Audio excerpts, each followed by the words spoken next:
What's going on, everyone? Jim Alexander here at the premiere of The Outsider. As you can see behind me, there's people walking red carpet. It's getting started. I'm speaking to the stars of the film, so make sure you check this out. Coming up next, it's going to be good.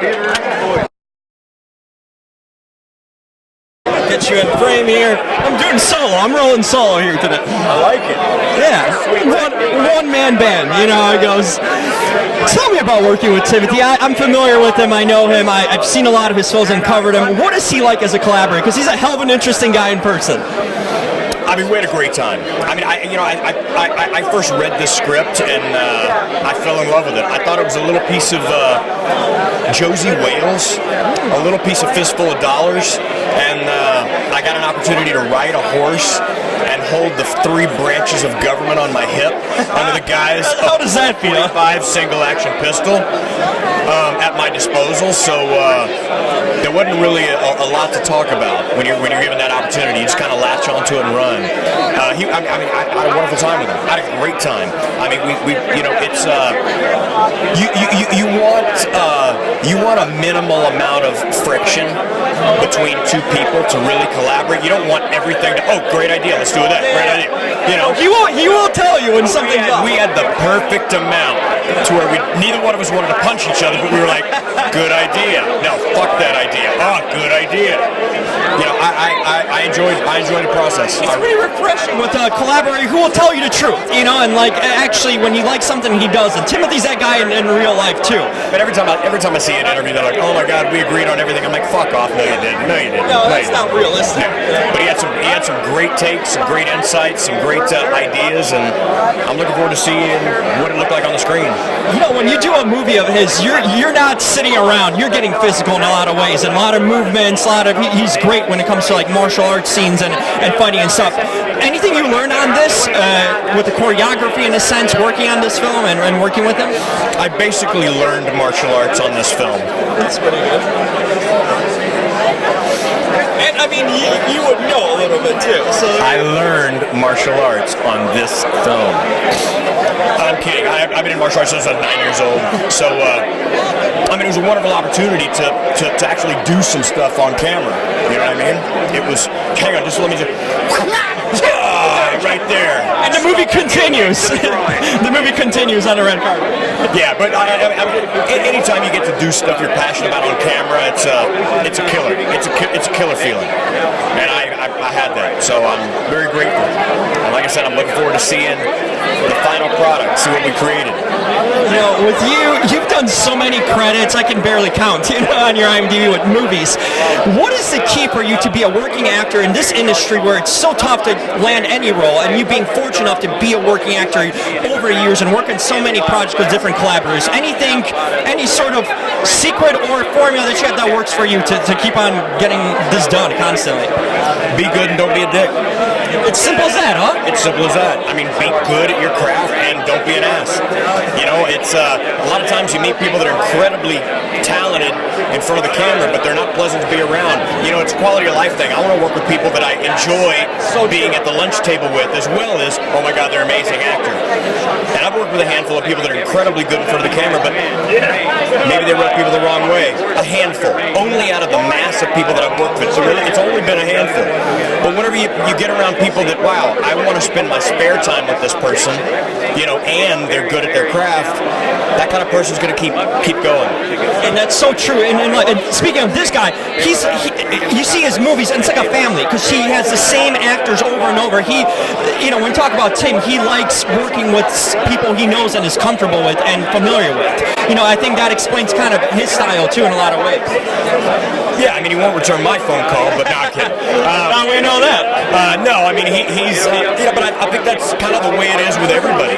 You know, you surround yourself with people that you want to continue to be around, you're going to continue to be around them, you know? And, I mean, it's reciprocated, you know? I'd work with that cat again in a heartbeat. That's awesome. Any chance of another Boondock Saints we get to see? I don't know, brother. Stay tuned. I can neither confirm nor deny. What's up, brother? Better than nothing. Man, yeah, what's going on? You too, man. Thank you. Good. Good to see you. I love it. You look good, too. Thank you, brother. Blew some dirt off. There you go. Threw the boots off. I was going to say, where's the guns? Where's the belt? I don't know, but I feel naked without it. I even grabbed my Johnson one time by mistake. That's what you need to get on camera. This guy walked You want me to wear it? We'll get a selfie on the way out. Jim Alexander here with Lin Shaye again. We met last time right here at the premiere of La Llorona. So there we go. That's right. It's fun to run into you here again. You're just around.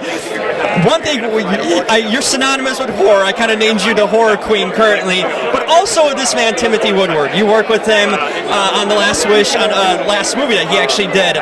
Tell me something about Timothy that we don't know. I know him fairly well, but he's a really interesting individual. Something about Timothy that struck you and stayed with you. He chews a lot of gum. Really? It's a tidbit right there from Lin Shaye. No, he's an extremely. He was very assertive in getting me to do the final wish, which I really appreciated. I mean, someone that appreciates my work, I love automatically. But seriously, this was really special. He really saw me in that role, and he went after it in a really wonderful way. And I ended up having the most wonderful time on the film with him. He's a wonderful storyteller. He knows his story. He knows his actors. He knows how to communicate, and he knows generosity. That's a pretty good list right there. Let's go back to that movie, because that was a movie, he's done so much action and westerns, but that was a horror film, a thriller in a sense. What did you feel, and I loved the movie personally, I thought it was really intriguing and mysterious, and it just had all the good elements, and of course you in it. What is something that you, working on that movie, that you took away? Because you've worked in a genre, anything that specifically maybe you learned, or anything that you took away from working on that film? You know, I think I learned something on everything I do. Partly is being a good listener. In life and in acting, right? People don't listen.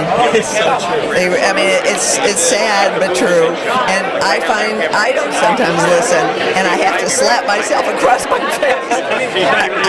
But I think that Timothy, being the communicator that he is, he kind of wakes that in you as well. Because sometimes I feel like I know the answer, and I don't. But I think I do. And then if I open myself up, and I open up both my heart and my ears and my brain, I learn something. And Timothy is a fantastic communicator, and I really felt he helped me create that performance. He also was very open to my suggestions about the character. It's crazy. I don't really know how I work, really. I have to I'm always terrified, and that's the truth. I'm always scared, because I don't know the answers. And I realize... That's kind of good. It keeps you in a state of being open. Totally. So there's that sort of open area that's very disconcerting. And then something will come in, and you even find yourself speaking. It's almost like in tongues. You know, you don't even know where it came from, but you have an idea. And he encouraged that and embraced it. And so I really had a wonderful time working with him, and I think he's a very talented director who's going to go really far in this world and business. Very creative too in that sense. You got The Grudge coming up. You got a slew of films actually on the state. Anything you're currently working on? And I know we talked about a little bit about The Grudge last time too. But anything you like to share right now? Well, Room for Rent is a small film I did that has gotten the most incredible reviews I've ever gotten in a film. It's on Amazon Prime right now, iTunes, all the VOD, all the formats. And I'm getting ready to go up to upstate New York to do a film where I play she's kind of an old hippie. That's a change up for you. I love it. And knows a lot of stuff. I like that. So it's called, well, the working title is Dreamcatcher. I'm trying to get them to change it to Dreadcatcher, which is, I think, a better title for this particular story. There's a lot of things. There's 2 other films I've been working on in terms of also story. I've gotten very involved in storytelling. So, I mean, I'm not signed in right now, but I will be. And finally, any favorite horror movie you've seen lately that stood out to you? Ooh, that I've seen lately. I still think A Quiet Place. That's my favorite horror film I've seen in a long time. Horror film that's silent. I really totally love that film. Well, Lin Shaye, we love her in everything we see. One of my favorite actresses, really. Thank you so much once again. Kind. He's very kind. Hey, what's up, man? What's your name? Hey, I'm Jim Alexander.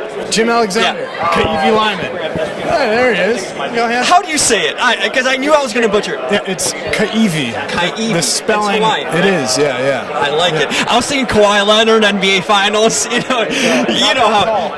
Not that tall. And maybe, I don't know, he's got a pretty good game too, in that sense.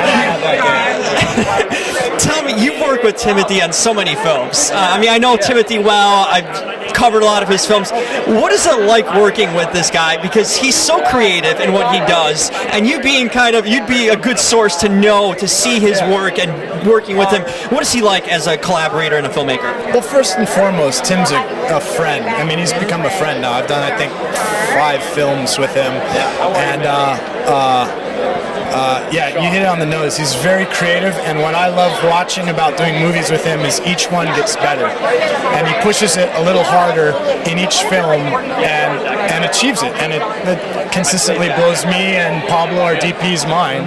And same with Pablo, same thing. He gets better. Everybody's growing and growing, and I haven't seen this at all, but I hear it's his best thing to date. So, which is pretty good. The Last Wish was pretty good too. He went horror last time.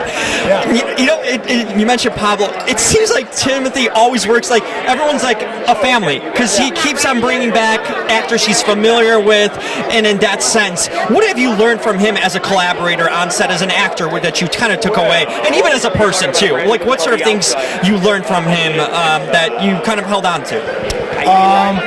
I think a lot on the creative side, like acting-wise. Like, not a lot of people know this, but Tim started as an actor, and just his approach to dealing with the characters and especially with drama, he knows how to separate you from everyone to give you your head space.